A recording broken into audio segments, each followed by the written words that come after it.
লেবাননে অভিযান চালাতে গিয়ে চরম বিপদের সম্মুখীন হয়েছে দখলদার ইসরায়েলি সেনারা। প্রতিরোধ যোদ্ধাদের শক্তিশালী হামলায় মনোবল ভেঙে পড়েছে সৈন্যদের, যারা এখন দেশে ফেরার জন্য মরিয়া। ইসরায়েলের সাবেক operation director major general Israel সতর্ক করেছেন, অস্ত্রের ভাণ্ডার ফুরিয়ে আসছে, আর সমঝোতায় না গেলে দেশটিকে এর চরম মূল্য দিতে হতে পারে।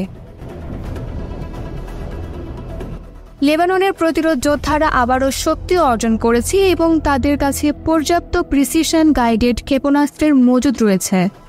ইসরায়েলি প্রতিরক্ষা মন্ত্রীর সাবেক উপদেষ্টা স্বীকার করেছেন, সময় যত যাচ্ছে প্রতিরোধ যোদ্ধারা আরও সংগঠিত হচ্ছে।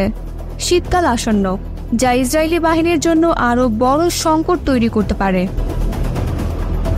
বিশেষজ্ঞদের মতে, লেবাননের কঠিন আবহাওয়ায় যুদ্ধ চালিয়ে যাওয়া ইসরায়েলি বাহিনীর পক্ষে অসম্ভব হয়ে পড়বে।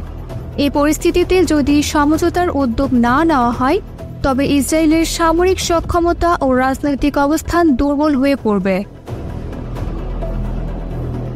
নেতানিয়াহুর কৌশল নিয়ে দেশের অভ্যন্তরের সমালোচনা বাড়ছে। ইসরায়েলের জন্য এখন জরুরি হচ্ছে কৌশল পরিবর্তন করে আলোচনা ও সমঝোতার পথ অনুসরণ করা। অন্যথায় বড় ধরনের বিপর্যয়ের মুখে পড়ার আশঙ্কা রয়েছে।